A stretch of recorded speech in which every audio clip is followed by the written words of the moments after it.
Friendo, Steve here. And Larson. And welcome back to Going In Raw, the only pro wrestling podcast you need to be listening to. We're on the road to Summerslam. We just had the go-home episode of Raw. This weekend is Summerslam. We'll be doing our live watch-along and review. Hopefully, you'll join us for that. We got our predictions going up later on today. And on today's episode, we're going to lay the case out for everybody's chances at SummerSlam. Talk about WWE Raw. So we're going to talk about all that stuff. This Friday night, we're going to be doing, I forget, dude, are we going to be doing a watch along or just the review live? I'm fine with either. Doesn't matter to me. All right, we'll talk about it a little bit further. At the very least, we're going to do the go home SmackDown, which is probably going to be super boring because usually it's just like one giant commercial for the pay-per-view. It's recap after recap after recap. Yeah. Yeah. Although there's those title matches they got advertised for the show. The women's tag titles are on the line. Yeah, they might. You know, dude, you're right. Like men's tag titles are on the line. The last two, or at least the it's all the matches that should be on the 3-hour SummerSlam kickoff show. It's 3 hours. Are we gonna do watch along for all 3 hours? Hell no! There's not a single match over those 3 hours. Like, what's the point of having a 3-hour kickoff show? It's just a bunch of interviews and talking head segments. Like, what's Dude, well, you can't be running this stuff down. They might be scouting for new talent for these kickoffs, man. Now they got 3 hours to fill. They're like, man, scraping to the bottom of the barrel. Steve and Larson are there hanging out. Oh, we're Bring the bottom those of the guys bottom up. Of the barrel. They're like the scum underneath the bottom of the barrel. That's what we are. We're a long way from being contenders for that, Steve. So I will feel comfortable talking trash about ridiculously long 3-hour kickoff shows. So all right, we're out on the kickoff show then.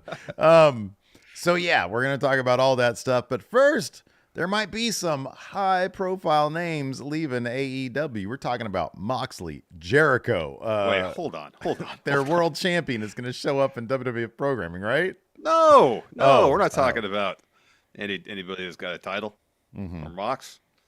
So let's go back a little bit. Lucha Libre Online reported last month, June, that Penta's AEW deal was set to expire sometime between August and September, so that's coming up pretty soon.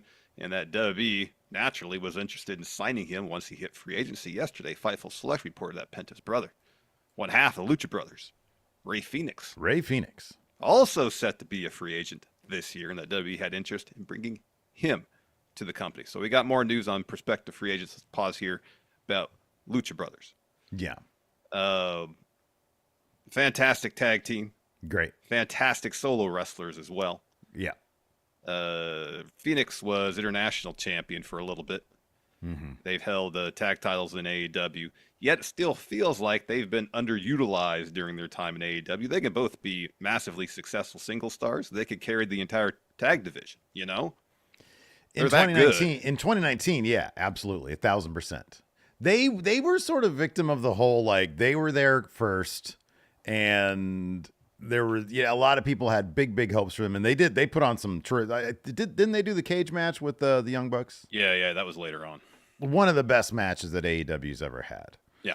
But since then, like, it's been a while since they've had any amount of relevancy in AEW. It has been. Yeah, it has been. So I guess, if they were to go to WWE, it might preclude them from wrestling as often in Mexico as they do now, and I don't know if that's something that they value highly, that they want to keep doing. Yeah, that's a good point. Because they still wrestle. I mean, up until recently, they wrestled fairly frequently for AAA. Seems like that their time at AAA has come to an end because they just showed up in CMLL recently. We're getting a Penta versus Mystico. At least they teased that match. Okay. At one of the recent shows. So don't know what they prioritize, what they want to do, where they want their careers to go. But if they're open to the idea of basically wrestling exclusively for WWE, you want a tag division on Raw or SmackDown to get a massive shot in the arm, you bring the Lucha Brothers in. Do you think, looking at the landscape of WWE right now, where would you see them landing between the three brands? Obviously, Chase U would be a big option for them, but where do you see them landing? And do you think WWE would utilize them in a way that would satisfy fans of the Lucha Bros? I'd probably say they're ready. They should go to the main roster. Probably Raw, because if the Bloodline win those tag titles, they're probably going to have them for a while. Yeah, I agree. Whereas I feel like the tag division on Raw might be a bit more wide open. Mm-hmm. As far as utilizing them well, I don't know. They could feud with the LWO for 8 months. Don't know. Mm-hmm. Don't know. That latter question remains to be seen. I don't know. You know, if they really want to actually finally do something pretty interesting with the LWO, I mean, dude, look, I'm not advocating for lazy booking. It's like, oh, they're from Mexico. Let's dump them into the LWO. I'm not saying that. The LWO is kind of dead on arrival right now. Like, they're just, Zelina's by far the most interesting person in LWO, and she, I think, got written off last night. I don't know how long she's going to be out, but man, that whole, like, stomping the elbow against and the shoulder against the wall was pretty fierce. And usually they do that if somebody's going to be out for a little while anyways. Yeah. That's my guess. So I don't know. I mean, they could do some stuff with that and Legato. I'm just thinking of how WWE does this, like, I'm not saying this is what I'm advocating for. I'm saying this is what WWE would be doing. If the idea is there are acts that need a certain shot in the arm, Legato or LWO, and that's where WWE would fit them in, maybe this would serve to do that. The WWE definitely has. It's one of those things where it's, if WWE wants to focus on actual tag teams, they can do that. Oh, yeah. They don't, though. They really. These days they don't. I mean, look at even the Creeds. The Creeds are now with Chad Gable. Effectively, they are a trio that's going to be battling the Wyatts. You look at the current tag champions on Raw. It's Judgment Day. Well, one of them had a singles match in the main event last night. And on top of that, it seems entirely likely that Sami Zayn and Jey Uso, they might actually pick up those tag titles off of Judgment Day. And that's going to be more in service to the Bloodline story down the line. They're two singles guys. Yeah. So it's not like WWE really focuses. And to be honest with you, AEW really doesn't do a great job focusing on tags either. I think a little bit better than WWE does, to be honest with you, but they really kind of don't. It's not a great scene for tag team wrestling right now. So I don't know. I honestly don't know where they fit in. We've seen one of Triple H's weaknesses is booking characters whose first language isn't English. They get like the promos with the subtitles and they look really good, but there seems to be a bit of a ceiling for those characters to a degree. We saw Io Sky win the championship. She had a decent little run. But I don't know exactly where they fit in, if they fit in necessarily in WWE. What you're saying is probably the more, the larger point. Do they want to give up wrestling in Mexico, which they would almost certainly have to do, unless WWE does a Mexico tour, Yeah, but if they want to do shows for CMLL or whoever, they wouldn't be able to. Definitely. In other contract news, Daniel Garcia was recently written off AEW TV after an attack from MJF, and it seems like Tony Khan may have done this in the event that Daniel Garcia leaves the company. So when responding to a tweet about whether Garcia was actually injured, Ibu of Wrestle Purist stated, quote, "He's fine. The company's protecting themselves while he hopefully dots his I's and crosses his T's. If he stays, he's jumping into a feud with Max. If he leaves, then he was ricocheted. They like him to stay and feel that he will." Later on, Ibu tweeted, quote, "He has not re-signed. He has interest from other companies. He has not made his decision. AEW is confident he will stay, and if when that's official, he will slot back into a feud with MJF." So on Wrestling Observer Radio, Brian Alvarez, when asked about Ibu's tweet, said the following, quote, "When they did that angle, they were aware that he may not be back, and so the angle was done in case he doesn't come back. And if he does come back, then they've got a storyline feud with MJF. I know he had been thinking about it, or he had told people he had been thinking about what he was going to do, which he should do. Check with both sides or whatever if your deal is coming up. I don't think it's 100% that he's coming back. I will say that, but I don't think that he has re-signed or decided to leave yet, but that was one of the reasons that he was taken out in that storyline." So throw up them U's, man. Throw up them U's. Yeah, I don't know. If you're if you're Daniel Garcia, Put yourselves in the shoes of a 26-year-old, whatever, however old. There you go. Put yourself in his dancing shoes. Just judging off, and this is, look, we don't know what the dude's internal monologue is. We don't know what his motivation is, his ambition is. But just from the outside looking in, as a fan of both, AEW, Daniel Garcia, Chase U, all that stuff, where do you go? What do you do?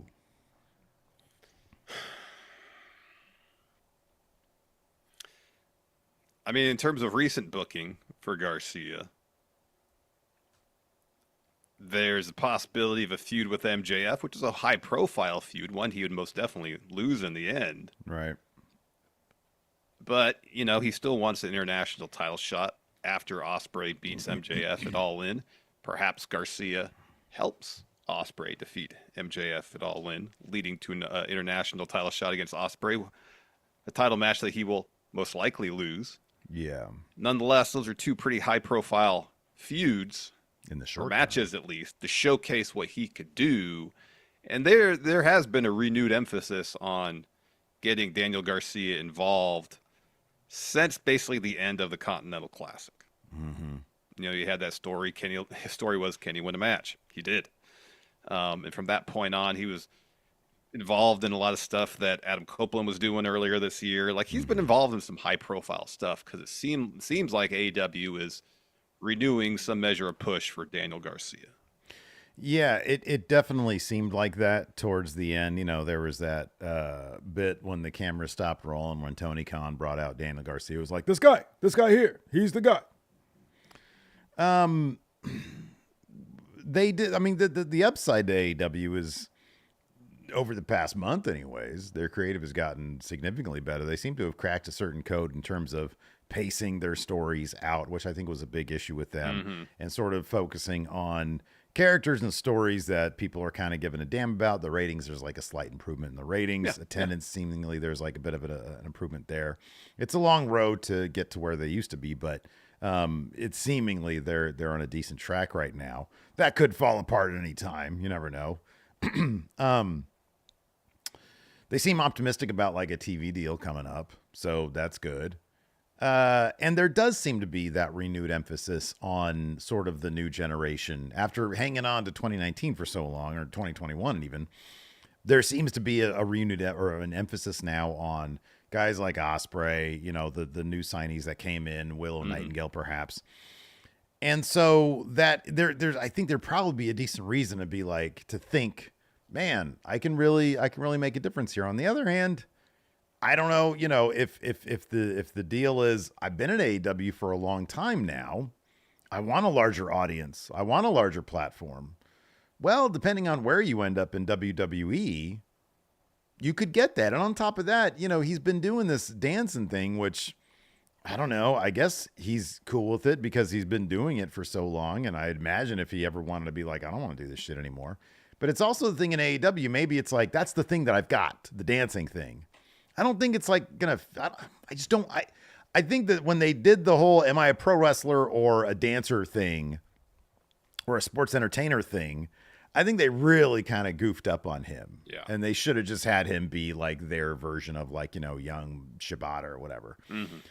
And I feel like going to WWE might be a way to sort of clear that baggage out of the way, get a bit of a clean slate. They know what he can do. And then you spend 3 years there, look at AEW at that point. If you want to go back, go back. The likelihood, though, would be he'd probably go to NXT, right? Yeah, probably. But also you could look at that. Look, I know that NXT is not a bigger platform than AEW, but the moves that they're making there, it's definitely got quite a bit of buzz going for it. It does, with the show moving to CW later this year. Got potential to see an increase in the ratings since it'll be on network TV. And you can see what they've done with Ethan Page. I know it's a different guy, different situation, but older. But you got to be, looking at that as like, man, do I want to be up there with the NXT guys and then get like a really killer call up a year from now, 2 years from now, whatever it's going to be? I could see that road to having the bigger platform with the proper packaging, with the good, system behind them that they got there. Yeah. I could see that as being an appealing situation. I don't know what the money situation would be like, but. Well, if he's NXT, I guess he'd get an NXT contract as opposed to. Oh, there's a variety of NXT contracts. No, I know, but I'm guessing that all the NXT contracts are probably lower than the main roster contract would be. Yeah, I mean, I don't know. I don't know If you're like a super high profile, I mean, the bottom line is you go to WWE, regardless of where you're going to go, you can be like, look, I'm being offered this elsewhere. What are you going to give me? So, Who knows? Who knows? I do know that if you're watching this live VOD on the YouTube, I'd like you to hit that like button, please and thank you. Smash that like button. We want to get a bunch of likes, at least 200, please. Looks like a thumbs up. Looks like a thumbs up. Yeah, while you're pushing buttons, hit that subscribe button, that notify bell. All those things do good things for channel. With the algorithm, it's math. I'm not that good at math. Nonetheless, I know it's good when you hit those buttons. Also, let's talk Friendo Club setup. Steve, I don't know if you mentioned yet today or not. We're doing the SummerSlam watch along Saturday. Yeah. We're not doing the pre-show. It's 3 hours. No, that's put me to sleep. Can't have that. Be sleeping when actual SummerSlam card kicks off. Be groggy, drowsy. Not my A game. So we're not watching the pre-show. Like it's basically like a whole pay-per-view of just pre-show.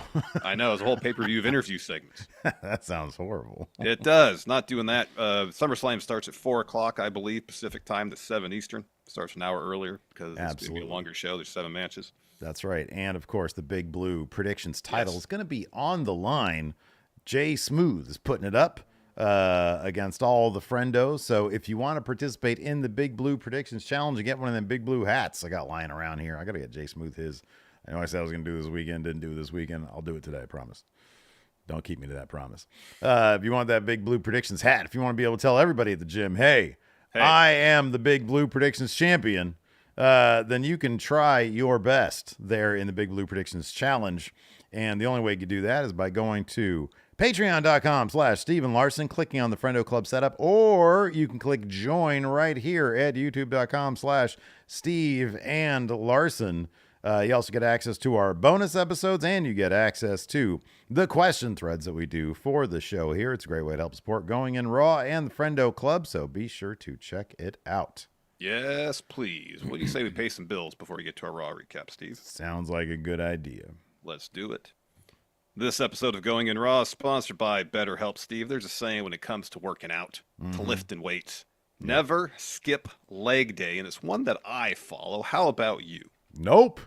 All right. While I make it a priority these days, regardless how busy I may be, to get my leg workouts in every week, I haven't always been as diligent about taking care of myself and establishing my self-care non-negotiables. Well, I think I can speak for both of us when I say that. We're incredibly busy. Every week, our schedules are usually packed with work stuff, family stuff, and that's not even including school for our kids, which hasn't even started yet. When your schedule's so packed, it's easy to let your priorities slip. Yeah, but when you feel like you have so little time for yourself, it makes things like therapy all the more important. Back in my mid-20s, I was dealing with severe anxiety, and therapy helped me get my life back on track, allow me to learn the skills I needed to better cope with my anxiety, and help me establish my self-care non-negotiables. And if you're thinking about starting therapy, give BetterHelp a try. BetterHelp is completely online and designed to be convenient, flexible, and suited for your schedule. All you got to do to get started is fill out a brief questionnaire to get matched with a licensed therapist. Then you can switch therapists at any time for no additional charge. So never skip therapy day with BetterHelp. Visit BetterHelp.com/raw today to get 10% off your first month. That's BetterHelp. HELP.com/raw.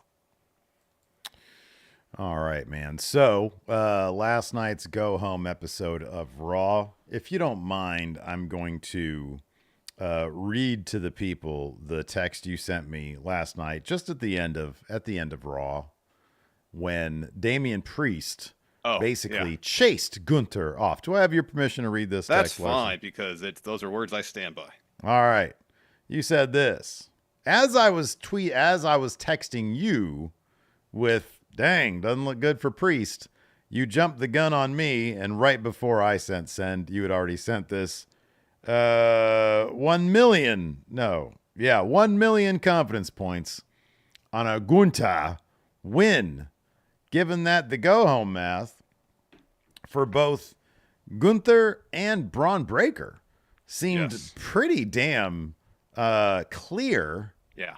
It does seem incredibly likely because people might not know what the go-home math is. Basically, if two people are having a match at a premium live event or a pay-per-view, and on the go-home episode, one of those people stands tall, the other one is much more likely to then win. It's an ages-old wrestling television trope. Yep.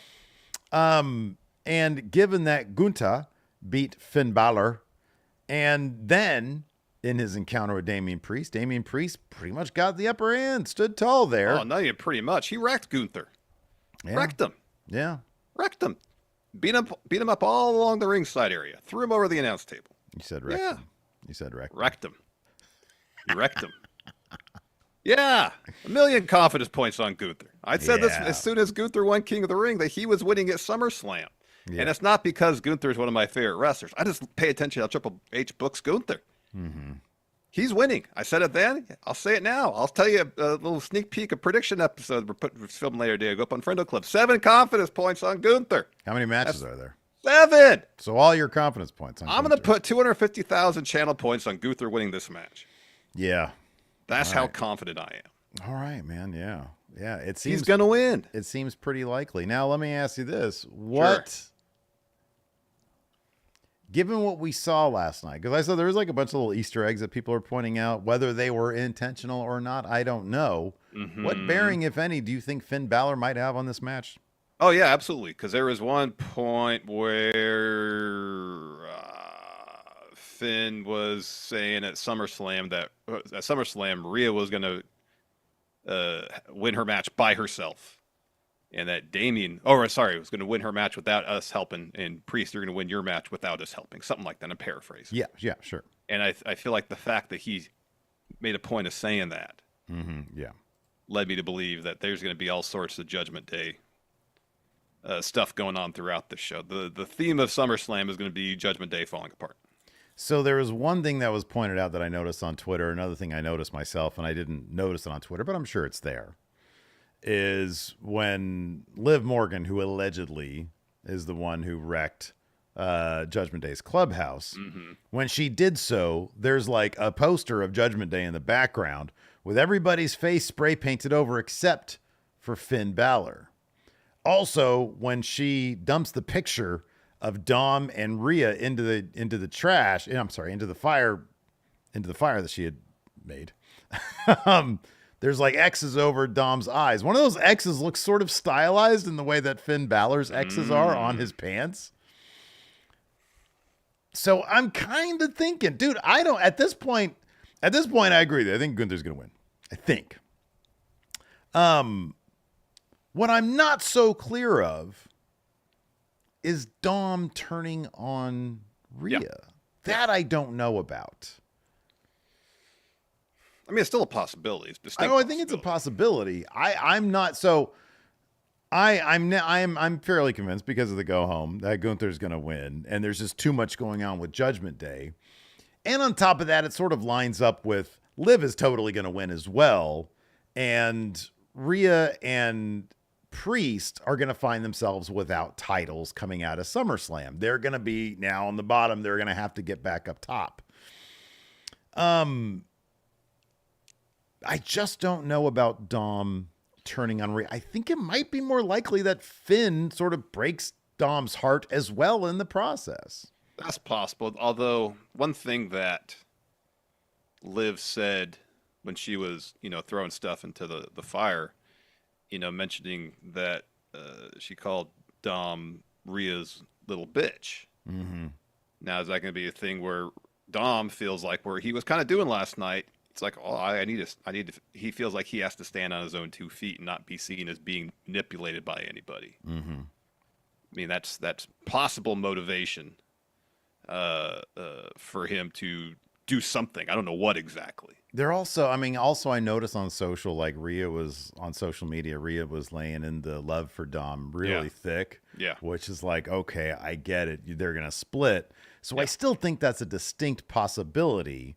I mean, if it ends up being Finn, JD, Dom, and Liv, you could get a really interesting dynamic there where Finn and Liv are basically trying to gas up Dom like, hey, you're a big man now. You know, you're standing on your own 2 feet, when clearly they're manipulating the shit out of him. Yeah. And you could have Priest and Rhea trying to appeal to Dom, be like, no, dude, you're better than this, you know, like you're family.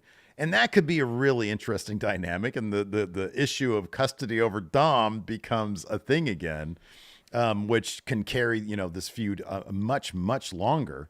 You and I talked endlessly in this episode we did this past weekend about Triple H's creative blunders, about how he's all about the saga.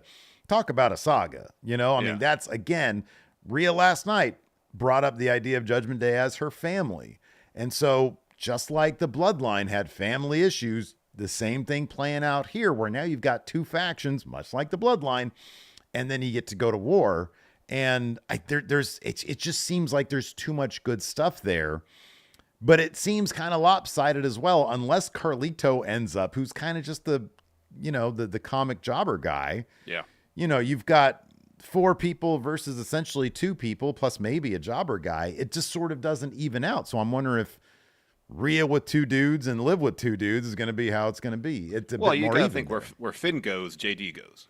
Absolutely, 1,000%. Yeah. They're tag champs. Yeah. You know, they've established they've had a relationship. I think Finn helped train JD. Mm-hmm. Yeah, he did. Yeah. So wherever Finn goes, JD's going to go. Mm-hmm. Yeah, absolutely. And I don't know if this is a path they would consider taking with this, but something just popped in my head, so I'll mention it for the sake of conversation.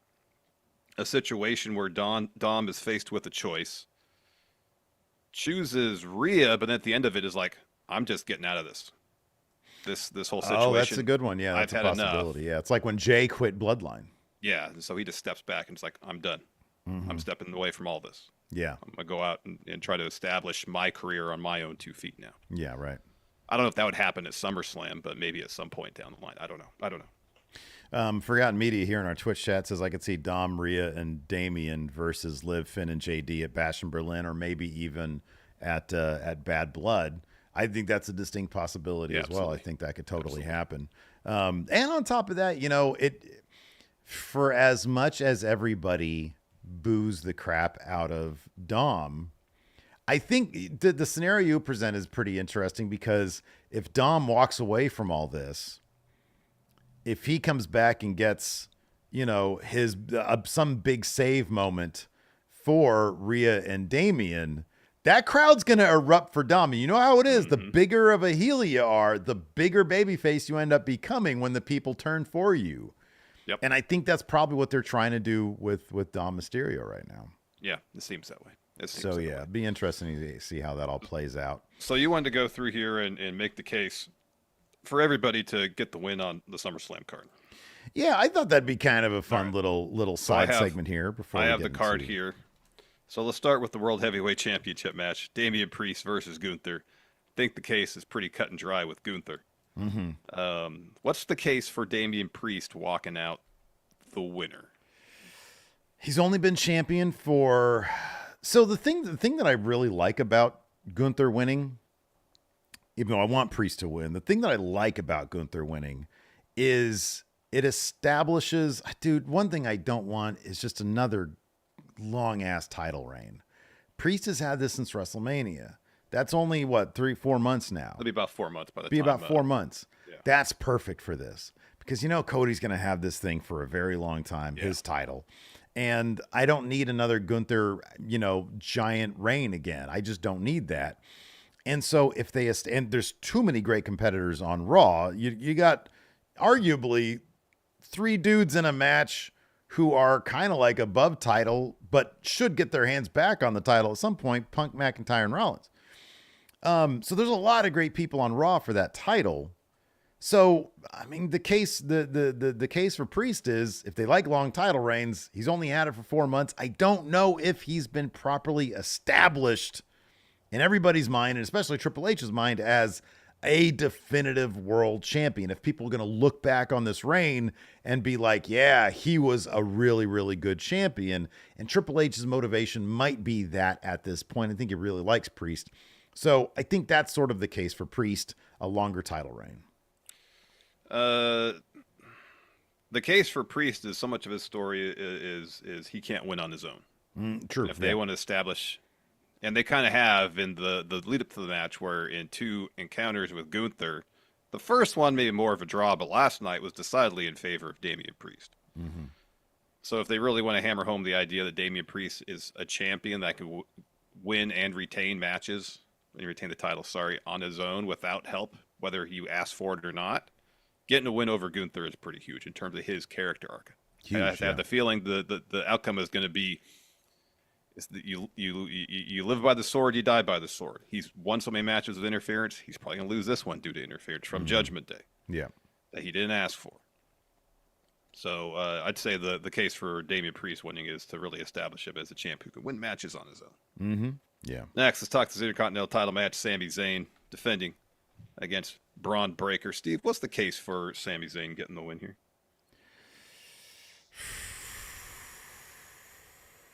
I mean, it's kind of all on Bron Breakker. He's new. He's new to main roster. He doesn't have... Sami, number one, beat him with one haluva kick. Yeah.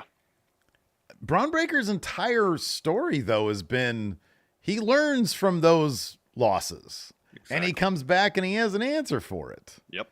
So that's the case for Bron. This case for Sami is simply that Bron is new and he's already beat him with one easy shot, with one haluva kick. Yeah. So that's the case for Sami, but this is a rematch. Bron Breakker learns.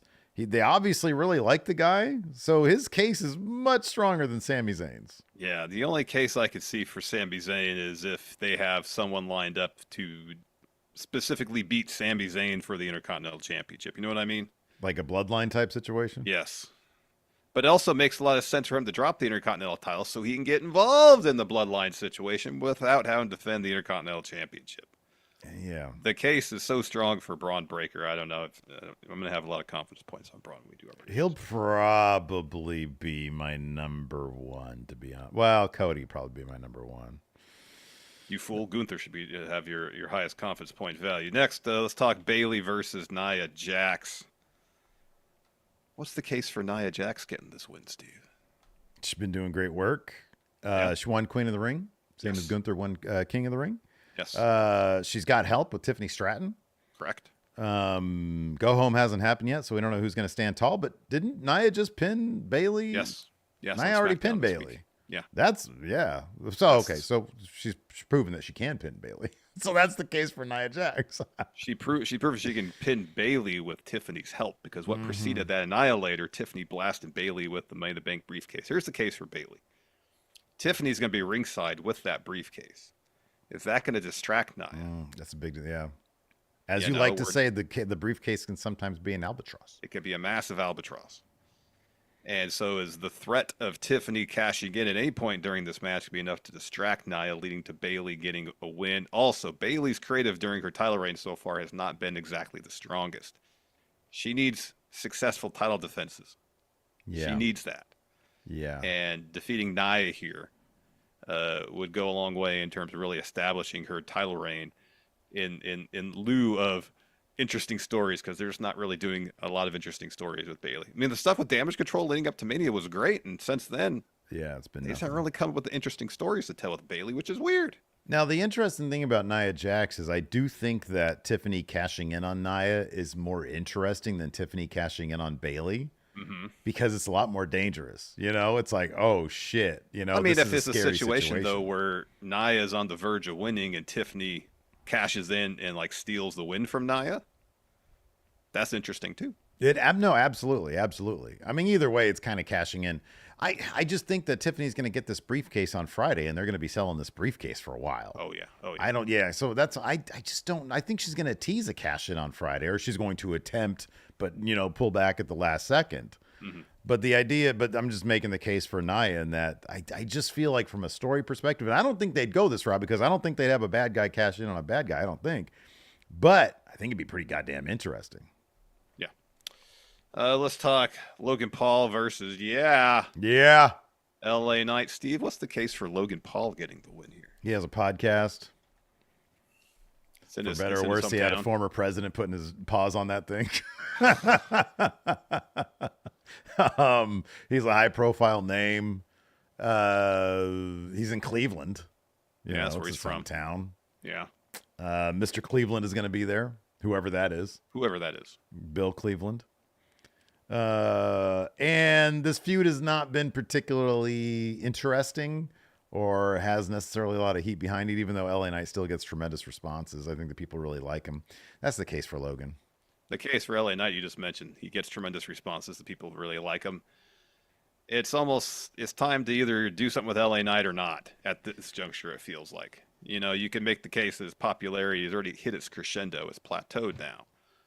And, you know, you can maybe criticize Triple H for not striking while the iron is hot with LA Knight, putting the U.S. title on him last summer and seeing where that takes him.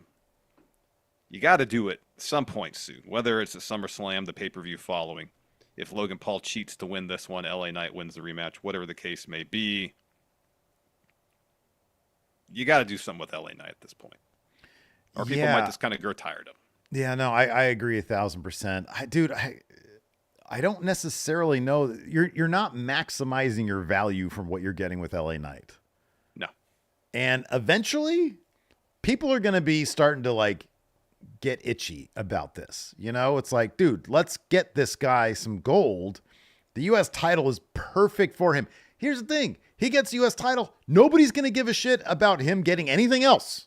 They just want to see him get that damn U.S. title, and they'll be happy. Because I don't think anybody really thinks, oh, yeah, this guy's he's going to beat Cody or something like that. No, that's not going to happen. No. I think they'll be totally happy with him getting that U.S. championship. Yeah. All right, Steve, CM Punk versus Drew McIntyre. Ooh. I want you to make the case for Phil to get the win. Oh, of course, you're not going to make the case for Phil because you got Punk derangement syndrome. I don't got any sort of syndrome, Steve. All right, man. I make the case for Phil. Yeah. Oh, Drew McIntyre took his little bracelet. And that's sort of a big deal to CM Punk. So there's that. Drew McIntyre technically is the bad guy here. But CM Punk has screwed him over so many times. I know. If CM Punk, Drew's gonna win this match. Everything just makes more sense for Drew to win this match. It does. It seems like so much makes sense for Drew to win this match. However, more often than not, when the heel takes something from the baby face, especially something of great sentimental value, then they want to have that image of the baby face defeating the heel and then taking that thing back. Yeah. So that's, in my mind, the strongest case for Punk is Drew has something of his. Yeah. That means a lot to him. So the case, there's a lot of cases for Drew. Number one, I think objectively, Drew has been screwed so much more by CM Punk than Drew has screwed CM Punk. Absolutely. All he did is beat him up and he took his bracelet. Like, it's not that big of a deal. But I love how they played it up like it's a big deal. Drew has lost so much as a character during this. He has been, you know, the insecurities have been many. They have been just a wealth of material for his character to be just really interesting. The other thing is, if Punk wins, this keeps going. If Drew wins, I feel like, here's the thing. Well, let me ask you this. Sure. What makes more sense given Punk's injury issues? They have to be coming into this thinking this could be it for Punk until the Rumble, until WrestleMania, because we don't know how his body's going to hold up through what is probably going to be a leave everything out there match. Drew makes more sense to win because he's going to be sticking around. And if there's any possibility that Punk won't be around, Punk's got to give Drew the rub. I'm just saying from purely a standpoint of he could get injured. We don't know the status of his body. Absolutely. This is Punk's first televised singles match since coming back too. And that's a good point too. That's absolutely a good point. And whether they want him taking the L in his first televised match back, you know, I'd be skeptical that's going to be the case. But do you think that this is such a different situation, given that this has been an ongoing feud for a long time now, and we've seen Punk win in multiple other ways? Doesn't that make this a bit more unique? I mean, at the end of the day, Drew has his bracelet. They put a lot of stock in that bracelet of his. Punk screwed over like 4 of his titles. No, I'm not saying like Punk is in the right here during this whole thing. Well, you wouldn't. It's always got to bring that up. That's what I'm talking about. Sorry. What I'm talking about. It's a force of habit now. My apologies. Pile on when it's not related. No disrespect intended. I imagine all the disrespect intended. Anyways, Liv Morgan versus Rhea Ripley. Let's move on. Steve, make the case for Rhea Ripley winning. She's Rhea Ripley. She's the main character of Raw. Yeah. She's like probably my God, you tried taking your eyes off her and on any segment she's in last night. Jeez. Like she is the main character. And she had the big deal happen to her. Liv has basically wreaked havoc within Judgment Day. So yeah, that's the case for Rhea. She's a big deal. She is a massive deal. She is the main character on Raw. That being said, I feel like a win over Rhea here will do wonders for Liv in terms of really establishing her as a main eventer in the women's division. And I know she's had title runs before. I know she pinned Ronda Rousey twice, I believe. But beating Rhea Ripley just feels like it's going to take her career to a whole nother level. I agree, yeah. And from a storyline perspective, I feel like the most interesting stuff would come from a Liv win, whether it's Dom turning on Rhea, Finn and JD leaving Judgment Day to help Liv win, something like that. That's the more interesting story stuff. So I feel like that kind of just naturally leads to Liv winning. Let's go back really quick to Punk Drew. Sure. Best guess what happens after this match? What can you see happening after this match? Drew and Seth? No. Well, here's the thing. If Punk makes it out of this match healthy, yeah, then Punk's either gonna do a one-on-one match with Seth or a rematch with Drew. It's one of those two things. I kind of feel like they want to save Punk Seth maybe for later, like WrestleMania. They may feel like that's the huge marquee match. Man, I don't know. I think let me ask you this real quick. What do you think is more likely for WrestleMania at this point? More Drew Punk or Punk Seth? I kind of feel like Drew Punk is such a big deal. They could see that as being a WrestleMania for the world title situation. I mean, maybe, but I don't know what they have planned for Gunther. They could have his reign as champion booked out for the next year. I don't know. Dude, I hope not. I hope they don't go this. So they need to, how long was Austin's first reign? Wasn't it like 3 months? Yeah, it wasn't very long. That is the philosophy they need for this world title. You need impactful, story-based, but relatively short. And I say relative compared to Roman, compared to Gunther's IC reign, compared to even what we probably are going to get with Cody. You have 2 titles. One of those titles can be on the same guy for a very long time, Cody. The other one can switch hands left and right. No, that's what the mid-card title's for. Gunther's having that title for 10 years. Speaking of Cody, let's talk Cody versus Solo Sikoa. Steve, I'm going to give the easy one here. Make the case for Cody Rhodes getting this win. Oh, thank you very much. Face of the company, bigger draw than John Cena, biggest baby face since Bruno. Whatever, that's the case for Cody. He's not, and you look at his opponent, McDonald's. Bag some fries. Wow, the disrespect thrown towards your tribal chief, Steve. Not my tribal chief. I didn't go for this guy. Not my tribal chief. Your tribal chief. Pretender. I guess the case for Solo is that if he wants to establish legitimacy as tribal chief, he needs to have the belt to go with it. As Paul Heyman said, throughout the Bloodline saga, is the title brings legitimacy. It backs up claims, whatever you have, being tribal chief. If Solo's going to not be seen as a kind of pretender tribal chief, but one to take seriously, he needs that title.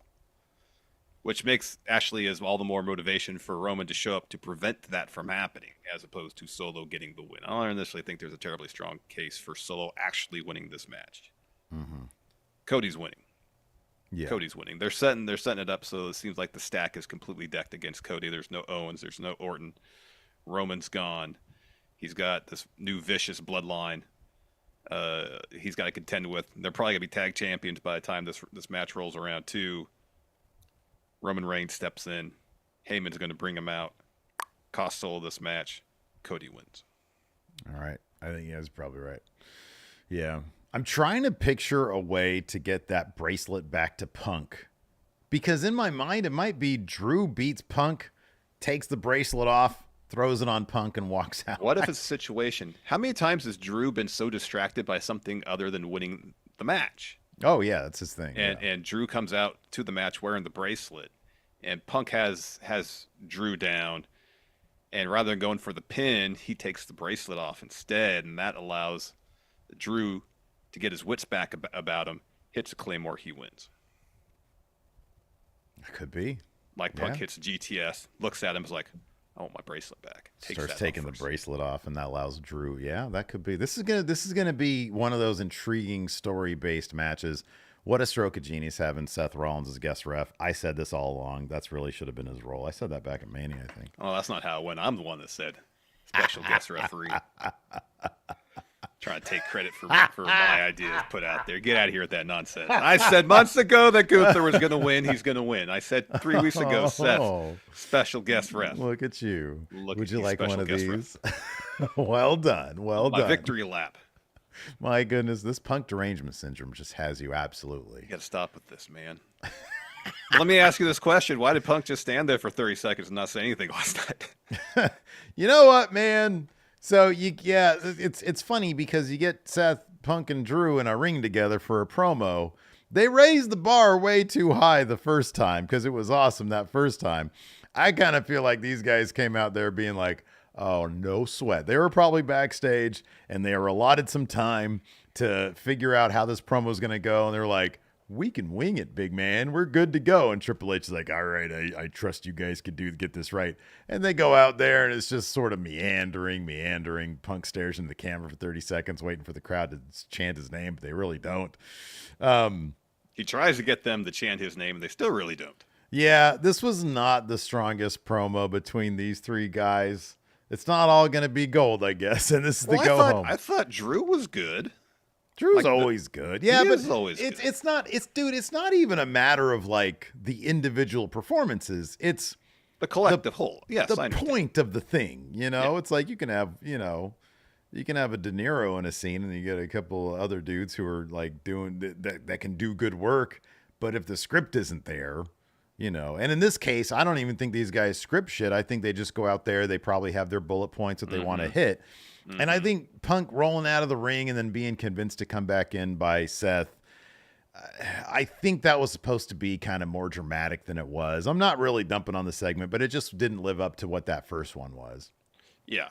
Yeah, the level of heat that this feud has wasn't matched in this segment. Mm-hmm. Yeah, right. Because it is a killer feud. It really is. It has been a good feud so far. And you're right. The first thing that Punk does is roll out of the ring and trying to say, oh, I'm not scared of you, Drew. I'm scared of what I might do to you and therefore lose this matchup. It's just kind of meh.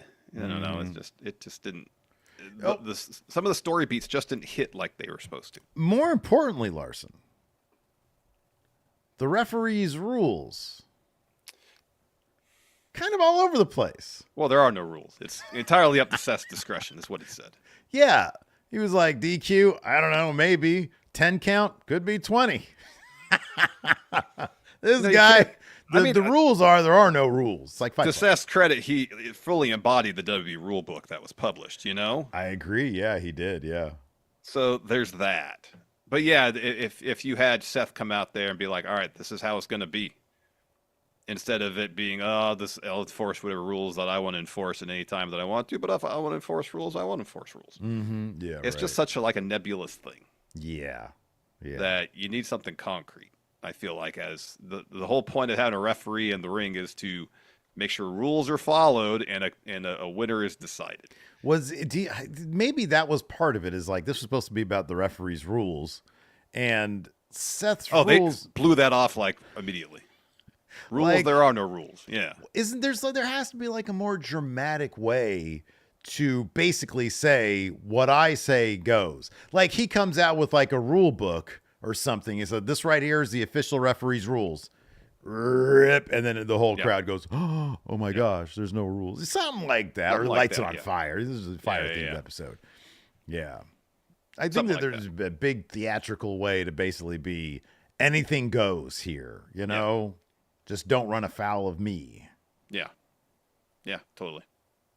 I'm interested to know what his actual referee outfit's going to be. We got, apparently on social he said this is just a mere taste of what we're going to get for the referee's official attire. Mm-hmm. Any suggestions from you in terms of... I mean, it's hard to top what he had last night. I really appreciated the zebra print boots. Any chance we get Shawn Michaels special guest ref on SmackDown? The debut of SmackDown. The debut of Thunder. The debut of SmackDown. I mean that would be something else. You referenced beach volleyball shorts and a crop top. Yeah. Yeah, that could be. Could be. He'd probably rock that. Yeah, I think so. I think so. Let's just jump into it. All right. I'm sure by the way, we're not doing this shit verbatim because there's a lot of talking here. There is. All right, so Seth comes out first, welcomes the crowd to the show, says SummerSlam's only 5 days away. I got to lay out some rules and regulations, so let's bring these two morons out. So Punk's music hits first. He gets in the ring. Drew's music hits. He gets in the ring. So Seth says, all right, this comes directly from Pierce. You two lay a finger on each other, match is off. Mm-hmm. You two lay a finger on me, match is off. So Punk rolls out of the ring, and Drew says, I have self-control. Stop being a coward. Get back in here. And that's when Punk says, I'm not scared of you, Drew. I'm not afraid of you, Seth. I'm worried what I'm going to do. So I'm going to take myself out of the situation and sit here. Mm-hmm. And then Seth gives him crap, says, you love to call the shots. I'm ref because you two scared off every official backstage. I don't have to do this. I can go backstage and take this shirt off, and this whole match is off. But I want to see you fight.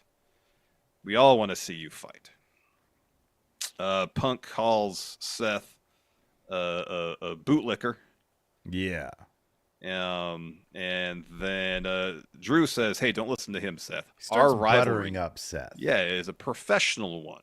Yeah. Sometimes I'm an ass, sometimes you're an ass, but we both want what's best for the future of this company. Punk, not so much. He doesn't want what's best for the future. He says he's a cancer, chatting it up with management and poisoning the minds of the NXT roster. All of our hard work, he's going to screw it up. That's the real enemy. And he's cozied up to Seth. He's like, yeah, it's you and me, and he's pointing. He's doing a lot of finger pointing here. Yes. So Seth says, you may be an idiot, Drew McIntyre, and you've said a lot of things wrong in your life, but there's one that I agree with. It's anyone who hates Punk as much as you, it's me. But what you overlook is anybody that hates you as much as CM Punk, it's also me. He says, that's what he says. There's only one rule, only one regulation. You two will listen to everything I have to say. I call the shots. I am the law.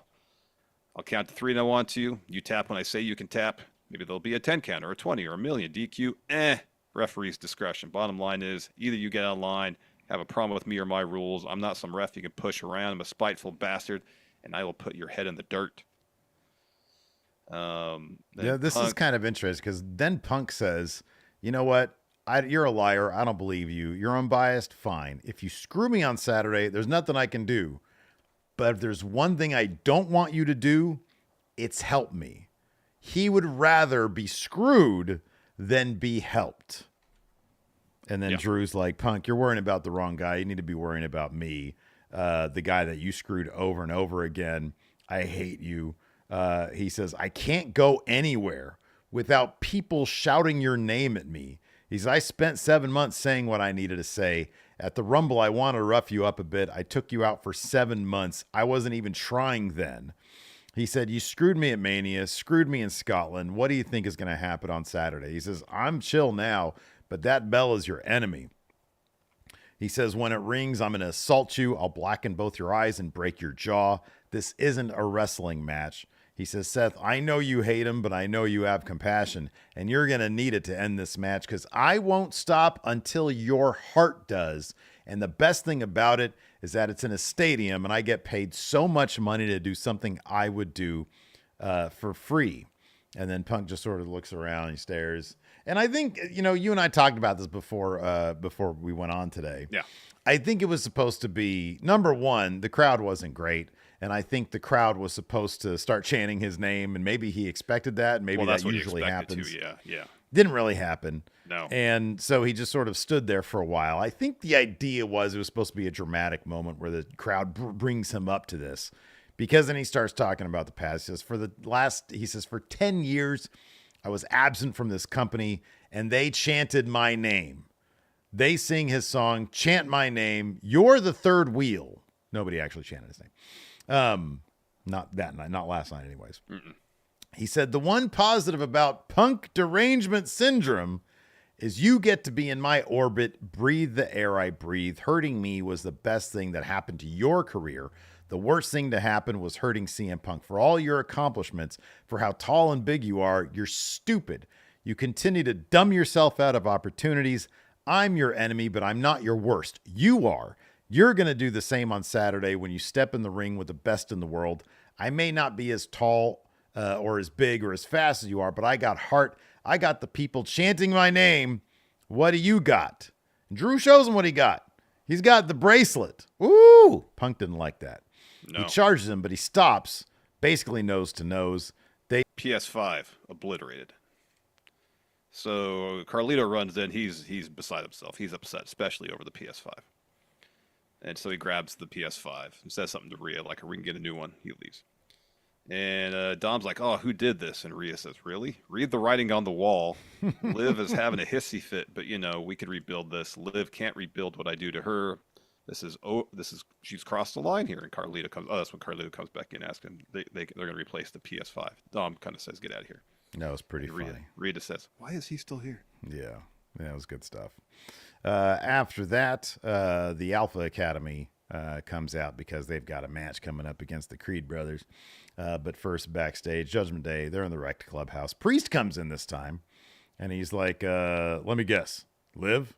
And Dom's like, yeah, I think so. And he's like, oh, you think so? And Finn's like, hey, big guy, we need you ready for SummerSlam. Gunther didn't just insult you. He insulted everybody. So you fix up the clubhouse, and I'll take Gunther out alone. Oh, it's because Priest offers to help Finn tonight in the match against Gunther, Yeah. So then Finn is asking about Sami and Jay, and Priest's like, dude, we're done with them. I feel like we're going backwards, repeating the same mistakes. And Rhea's like, that's what I've been saying.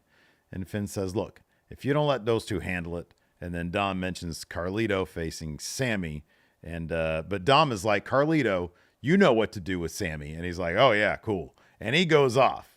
But he didn't really get the actual message. Yeah, no. Then we have Alpha Academy taking on the Creed brothers. Why are the heel Creed brothers still have that terrible, terrible song as their entrance theme? Here we go. Yeah. Let's go now. Here we go. Here we go. Yeah, it's awful. It's pretty bad, dude. It's awful. Anyways, they get the win here. Otis is looking for a Vader bomb. Brutus prevents that. So Otis then backdrops Brutus, and Otis clobbers Gable. The Creeds then head up top with Otis and hit a double belly back suplex off the top rope to get the win. So Gable gets in the ring. Tozawa's taken out by Brutus. Maxine jumps in there after Gable puts an ankle lock on Otis and jumps on Gable's back, slaps him, and then she's ready to fight. Yeah, dude. She raises the fists. About to throw. She's ready to throw hands. So then lights go out. Piano starts playing. Wyatt Sicks, Rowan, Gacy, and Loomis make their appearance. They come to the apron. They take their masks off, and they get in the ring, and they destroy Gable and the Creeds. Yep. Yeah. Loomis looked like a badass with those dreads, man. He looked super cool. They did like a here, I'm going to power bomb you and pop up power bomb onto the fallen opponents. And I liked they took the masks off before getting in the ring and doing stuff. Because imagine Eric Rowan trying to wrestle with that giant rabbit mask on. Yeah, that would be terrible. Yeah. So anyways, let's see here. Do we finish up with the howdy stuff here? So Gable walks up the ramp. Oh, okay, still going. Because Nikki Cross jumped off the top rope, took out Gable, and it was everybody else taking out the Creeds. So Gable escapes up the ramp, and then Uncle Howdy appears, laughing at Chad Gable. We'll go to commercial break. We come back. We're back in the clubhouse. So Dom is chatting with Rhea. Carlito enters, and Dom asks Carlito how it went. And Carlito says, got the match made. And Dom says, you versus Sami, right? And Carlito's confused. Says, no, it's you versus Sami. Sami versus Dominic Mysterio. So they argue back and forth. And Rhea's like, stop. Dom, you can handle Sami. And Dom's like, all right, well, now that you're free, you can take care of Jey Uso. And the Rhea says, yeah, you can take care of Jey Uso, and this is your mess, and it's time to clean it up, and you handle Jey Uso alone. She says that to Carlito. Carlito's not happy about it. Yeah. More likely, Carlito ends up going to the place where he's not getting bossed around a lot. Finn Balor. Yeah. After that, we had Sheamus versus Bronson Reed. This time, Bronson Reed got the win with a tsunami after Pete Dunne showed up while the ref wasn't paying attention, hit Sheamus with a shillelagh to the head, and then ducked down and just sort of sitting there, letting this play out.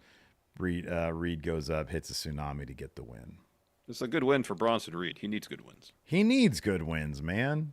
Absolutely. So he's celebrating out there. Sorry. Yeah. And then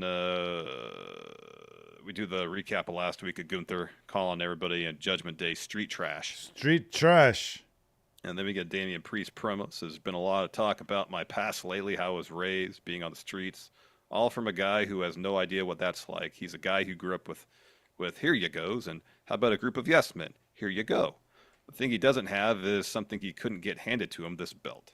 You want to call me street trash? Fine. That just means I'm a Puerto Rican badass, so I guess I am. To me, you're a European product of ingenuity, which means you're an asshole. WWE ring was salvation for me, allowing me to move on from my past, but at SummerSlam, that ring becomes the street, and your ass is getting mugged. You know, dude, I don't know about him admitting to being street trash. You call me street trash? Fine, I am street trash.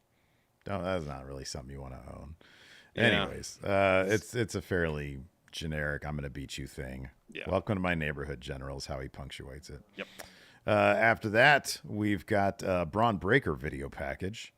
What did you think about this? It was filmed, but I think it was just like in the locker room or whatever. Yeah, it was backstage somewhere. He said, the last loss was my bad. I didn't take him seriously. Didn't take him seriously because he's doing a stand-up show the night before. Yeah, he was promoting a stand-up show for him. And he says, you should be preparing for me, but yeah, you got another one of these stand-up shows.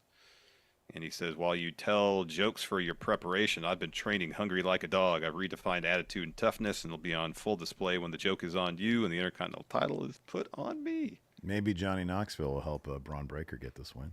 You hear Corona by the Minutemen? That would be, man, I'm telling you, that'd be a killer wrestling theme song. It would be. Then we had Jey Uso versus Carlito. Yeet! Jay Spears, Carlito. Carlito takes a bite from the apple. The ref lays into him for that. I was hoping to get, some spit action there, but instead... Well, you did, but it was after Jay speared him. It was, yeah. It came raining down after he got the spear. Jay wins with the spear. So Jay eats the apple. Carlito heads up the ramp. Backstage, Jackie is with Zelina Vega, asks about her arm. She's like, look, I know I was lucky that LV, Caden, and Katana had my back last week. We all know Team Forehead had to stack the deck against little old me, though. Said I needed that because it reminded me of who I am. I'm a threat. They know that now. Team Forehead comes up. They all surround Vega as they all attack her, pin her arm against the door, and then freaking, I think it was Shayna, just completely obliterates it, stomps it against the door. That was a really great visual right there. Yeah. We get a replay of that after the commercial break, and then Kathy is interviewing The Miz. Hooray, The Miz is hosting SummerSlam. Well, hooray, it means he's not going to be on it very much.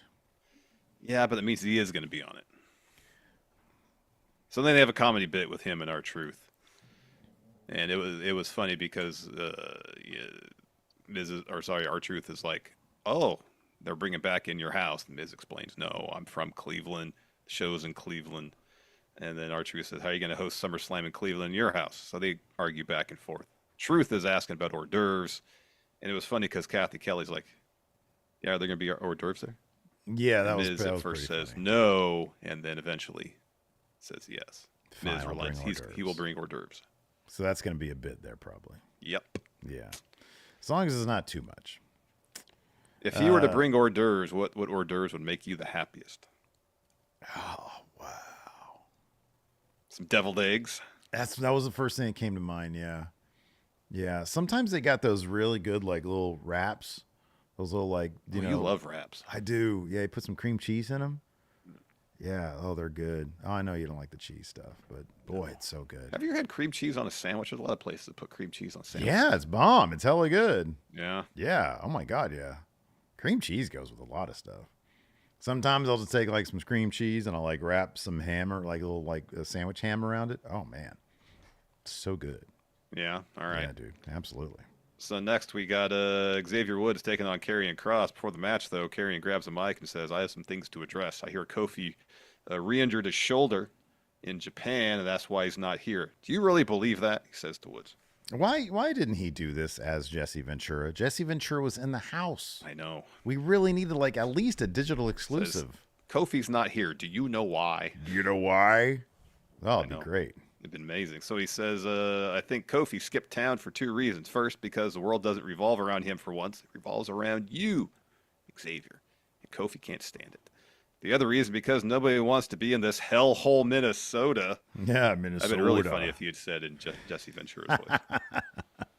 He says, I want to give you a way out of this beating because I still believe in you. I just have a few things for you to do. First, join the Final Testament live here tonight. Secondly, I want you to tell the kids at home the power of positivity was always one huge lie.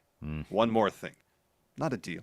But I want you to tell that one-armed bastard Kofi Kingston he should have retired when he lost the WWE title in 6 seconds. That was a good line. Man, I really, both these guys, I don't know what this needs, if it needs anything, or if they just need to move on from it. But like, I feel like Final Testament should be doing like cooler shit than just. No, Kross is good on the mic. He is. I don't get it. He's got personality. He's got charisma. He does. He may not be the best wrestler, but he's got everything else. Dude, we could get the Final Testament saga. I know. Wouldn't that be awesome? Talking about. You got Paul Ellering. He's great on the mic. I know. They're so good. Yeah, get that guy on the mic more. I don't know. Yeah, and I love Woods. I love the New Day, but it's like if it's just Woods against the Final Testament. I mean, we saw, Woods try as he may. Numbers game was too much. And Kross gave him that ridiculous finisher of his. Yeah. So we got the win here. They're celebrating over him. And then that's sort of how it ends. Is Woods going to join the Final Testament? No. They should do a match where it's like he has to. That's an old trope. Yeah, they should. They haven't gone to recently. That's a good idea. Then we see Jesse Ventura arriving at the venue. He's greeted by Triple H. They're chatting. What do you think they were talking about? I don't know. Conspiracy theories. Maybe. I heard that there's some UFOs in town. I don't know. I'm ashamed. Once I heard Kross's Jesse Ventura, I'm like, why would I even completely? Didn't why would I ever do that again? Yeah. So we got an interview with Sami Zayn. He's pacing backstage. Jackie asked him about the Bron video, and Sami says, funny, he thinks I'm going to lose because of a comedy show the night before, but if I remember, I did the same thing last month at Money in the Bank, and I still beat him. He said himself, that was a foregone conclusion. He underestimated me. He isn't anymore because he keeps jumping me from behind. Last week, after getting back with my dog, Jey Uso, he hit me again with the cheap shot. I get it. He's young and hungry, but this time around, my attitude is different. It's not about lessons. It's about beating his ass. So as far as Dom goes, I'm ready to handle that right now. So he makes his entrance. That match is next. But first, we got this video package of Liv Morgan taking some shirts and pictures and stuff, and throwing it into a fire that's in like an oil drum. Yeah, dude. Yeah. So she says, you know how it feels to have your heart ripped out. It feels like you could barely breathe. I would have done anything for you. I put you on a pedestal. You're not a man. You're just Rhea's little bitch. I wish I could take back every tear I wasted, but I can't. But all I can do is make yours and Rhea's life a living hell. At SummerSlam, I'll complete my revenge tour when I beat Rhea Ripley and leave Dom with whatever is left of his precious little mommy. While I stand tall with my arm raised and hear those 3 words, Women's World Champion. Watch me. Watch me. Yeah, this was cool. Yeah, dude. They're giving Liv some good stuff to work with here, man. Mm-hmm. Mm-hmm. After Next. that, we've got whoa. Let's go. Sami Zayn versus Dom Mysterio. Let's see here. So what happens? So Sami drops Dom with he goes for a Blue Thunder Bomb. Dom blocks it. Goes for 3 amigos. Hits all 3. Heads up top for a splash. He hits a shimmy, but he misses the splash. Rolls through. Sami hits an exploder into the corner. Sami charges up. Carlito and JD run down to distract him. Dom gets 2 with the roll up. Sami backdrops Dom, then takes out Carlito and JD. Dom sends Sami to the ropes for a 619, but Sami hits a lariat, then a Blue Thunder Bomb, and then Carlito and JD run in and just cause the DQ. Yep. They're protecting Dominic Mysterio, Larson. They are. So Judgment Day's beating up Sami. Jay runs down, makes the save. And then Sami gets to his feet, and Bron appears out of nowhere, attacks Sami. He's laying in some shots, looks for a spear, but then Sami counters with a haluva kick. Exploder in the corner. Sami hits another haluva kick, or looks for another one, but Bron rolls out of the ring, and then Bron rolls back in as Sami takes him down and sends him out of the ring yet again. So then we got a new VHS tape. This one's for Dexter Lumis. Yeah, and his whole thing, of course, with the exception of his wedding ceremony. He doesn't talk. He doesn't talk. And in this, like, he didn't give anything, he didn't say anything except, run. Run. That was cool, too, because he kind of screamed, just like, run. It was cool. Yeah. So, but Uncle Howdy's doing the talking here. Yeah. He says, a man who was looking for mercy, they laughed as they watched you drown, but there is freedom in sinking. Look at what you've become. Tell me, brother. Tell me. What should I do when the buzzard starts circling? That's when Lumis looks upstairs at the camera and goes, run! Run! So, then, of course, when you get a Wyatt Sicks VHS, next thing we always see is a segment with Chad Gable. This was actually pretty interesting because once again, he claims to have cracked the case of who these 3 members of the Wyatt Sicks are. He's like, it's Joe Gacy, Dexter Lumis, and Eric Rowan. And Pierce says, you know what? I know that. They're under WWE contracts. I thought that was pretty interesting because you're humanizing. It's like, oh, I don't know who these people are. I like that. Well, it also explains why, if they weren't signed to contracts, why would they be coming down down the ramp? You know? Right? Yeah. Exactly. Yeah. But also the question needs to be asked: why are they under WWE contracts when they seemingly murdered everybody backstage upon their debut? Yeah. I mean, I get it's because they didn't actually murder anybody. But it seemed like they did. They beat the allegations. So anyways, so Gable's like, oh, so they can compete? And Pierce is like, yeah, that's normally how it works. What's your point? And he's like, fine, next week, me and the Creeds versus those freaks. Make it happen. And then Pierce makes it official. So we get to see them actually run some ropes. Official. Aussie Dragoon here in our Twitch chat says, is Pierce the 6th member of the Wyatts? Oh, maybe. Yeah, man. Maybe. So then Lyra Valkyria's music hits. She's going to tag team with Katana and Caden against Sonya Deville's team. Before that match, though, we get a Rhea Ripley promo. She says, Liv Morgan want to burn and break things that don't belong to you. You so badly want to be a victim in your own little fantasy.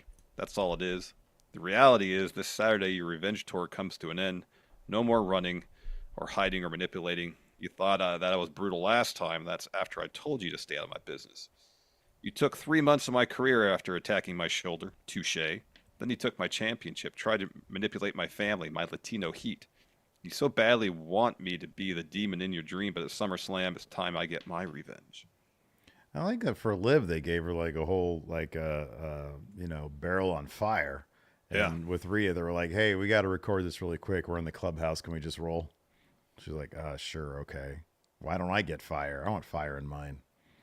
Like, sorry, Rhea, don't have time for the whole don't set have time piece. for all that. Yeah, no set piece for you. After that, we had the Party Girls versus the DeVille group. Well, and Lyra Valkyria, Steve. Well, yeah, she's part of the Party Girls now. They're all themed up.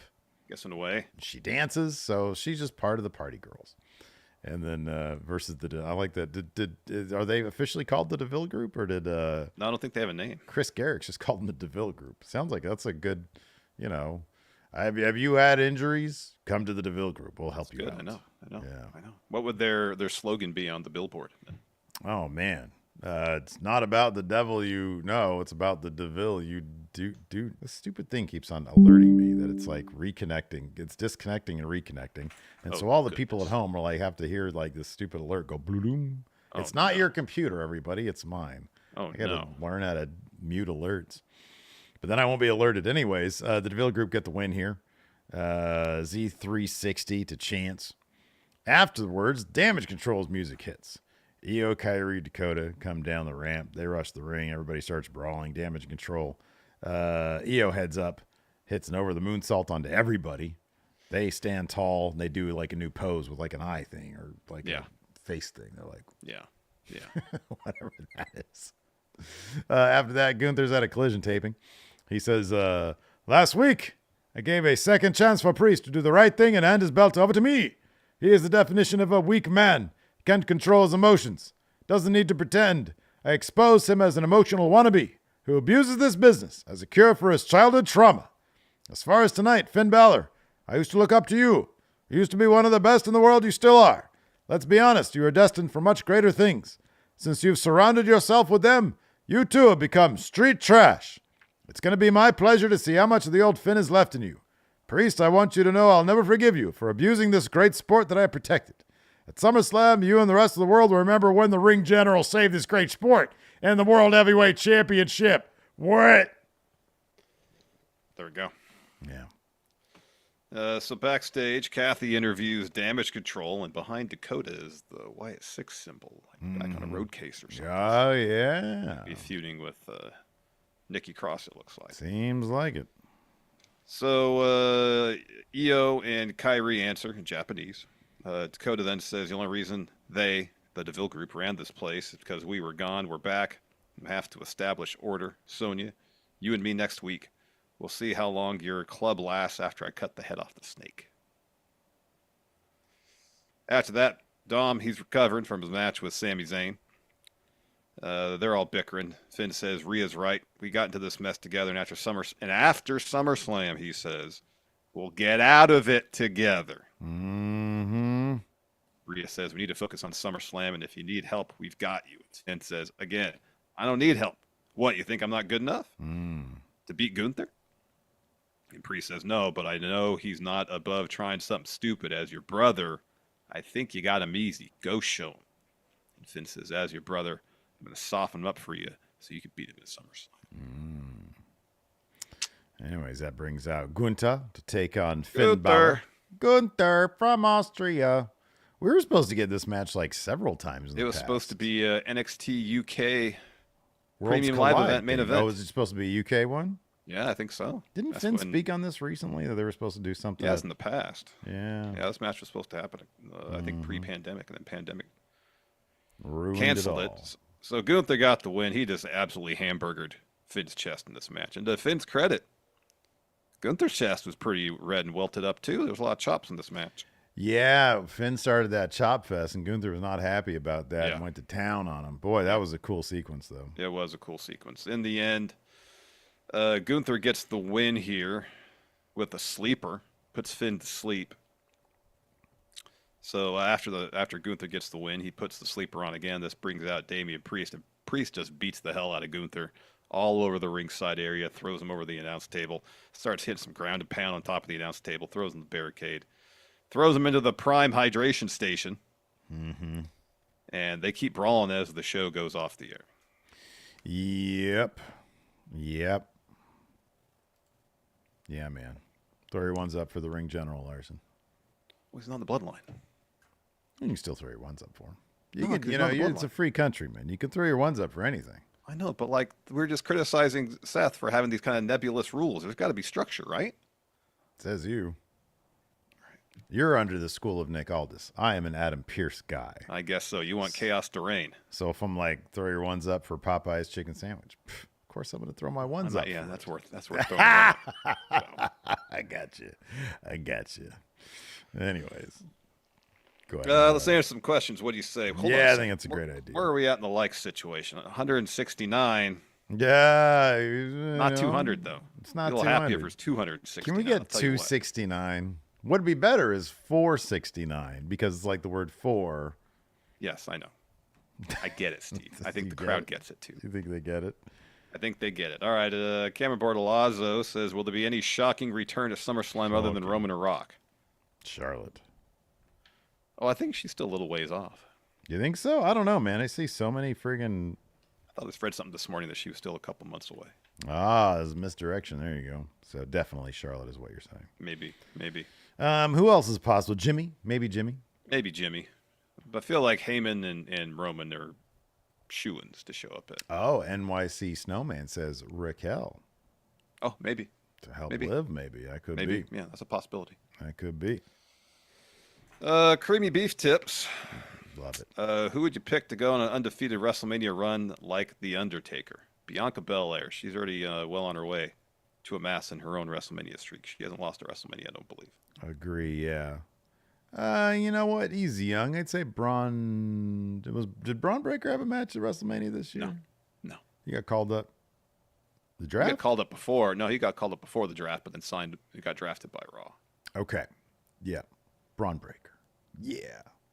Yeah. DJE says, how early is too early to start planting seeds for Survivor Series? They already have. Already have.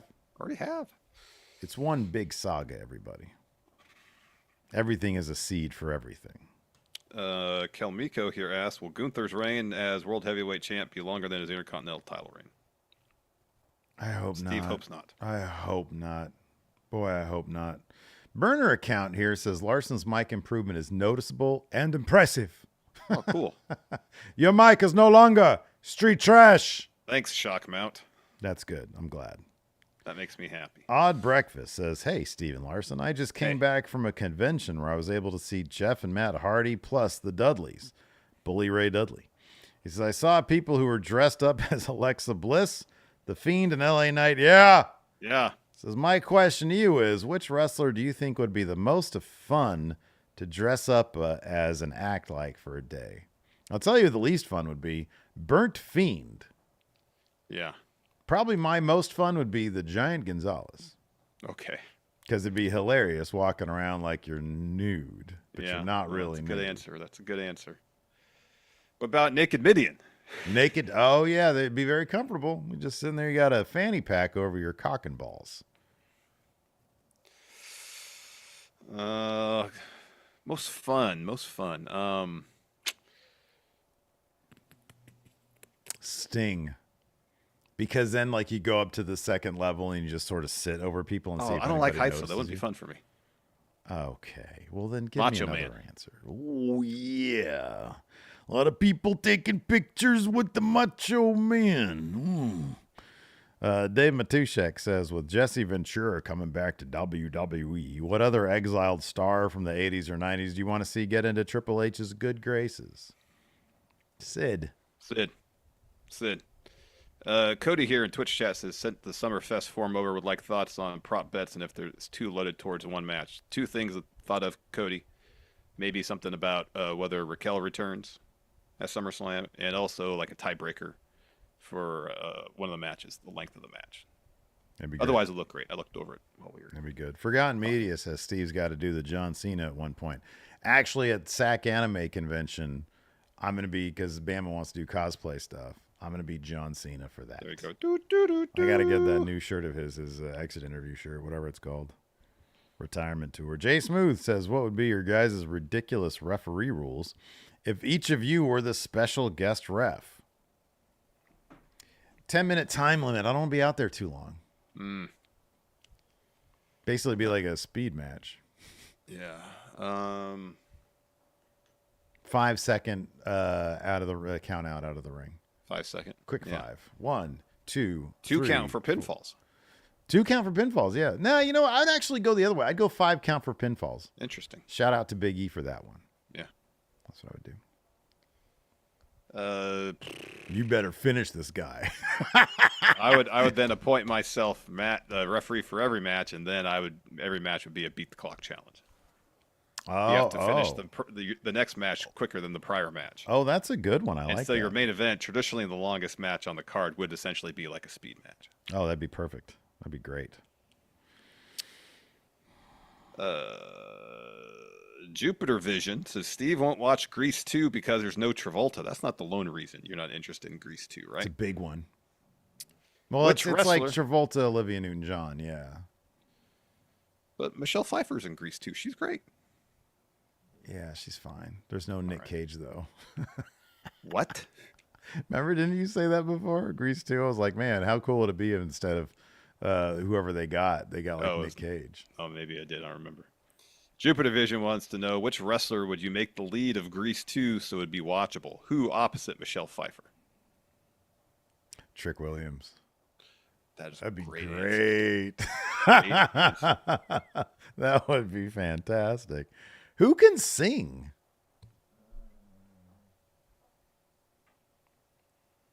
I don't know who can sing in the WWE. MJF can sing.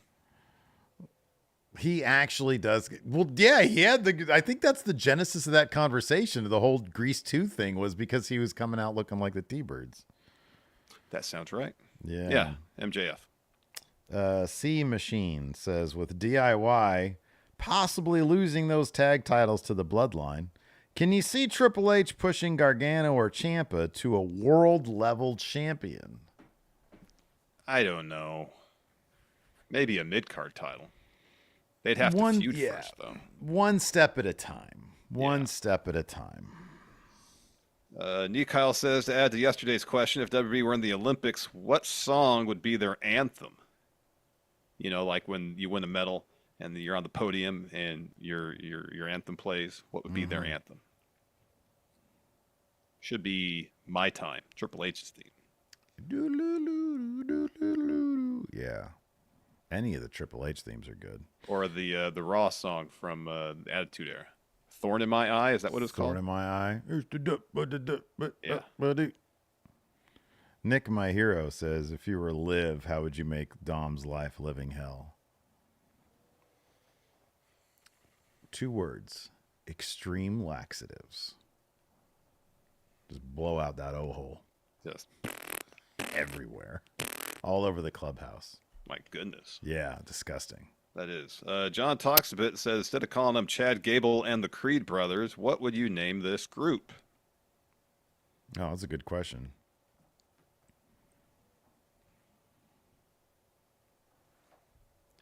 Alpha what? Something Alpha. Of course, Chad Gable, American Alpha. Then Alpha Academy. What's the next? So, you know how he always talks about how smart he is. Yeah. Oh, Alpha I know where you're brain. going. I know where you're going. I know where you're going. Yeah. Alpha brain. There it is. Luis here says, what retired NBA players would you choose for the Raw Dogs, our Big 3 team that we mentioned in the pre-show to our Twitch stream? Wow. Okay, dude. Like, what Like are Bibby? Dude, I don't know. I kind of feel like that's taking a risk. I feel like he's so jacked right now. That's just muscle coming off bone. Jason Williams. Yeah, Jason. Yeah, I'd go with Jason Williams. You know what I would do? I would do this. What about Jason Williams, the Professor? Good. 2-point guards, great. 2-point guards would be nothing but crazy passing. And then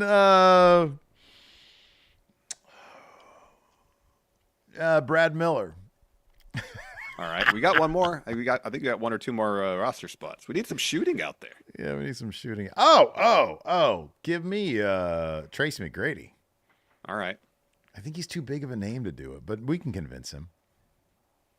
we can.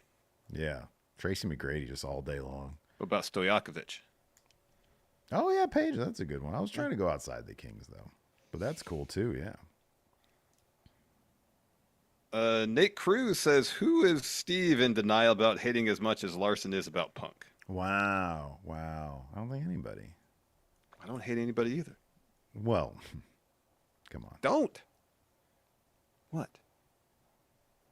I don't hate Punk. I don't hate Punk. That sounds like somebody with punk derangement syndrome. I'm not deranged about CM Punk. Dude, bro, you're just repeating over and over again. I don't hate Punk. I don't hate Punk. That is a hallmark sign of punk derangement syndrome. Why is this a thing? Why is it a thing I constantly have to deal with on every episode? I have to answer questions about. It's just something that everybody has noticed. So I am merely speaking for the people. Oh, you're the one that brought it up, and then you focus on it. Now everybody's focusing on it. It's ridiculous. See, Forgotten Media says Steve is now denying that he dislikes Tony D'Angelo. I've come around to him. I've never hated Tony D. Who have I hated? Have I hated anybody? I'm sure you have. Probably. You always change your mind on him. Yeah, that's sort of my deal. Yeah.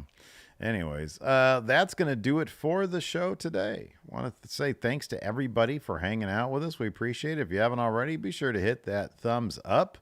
And until next time, we'll see you guys around. Goodbye.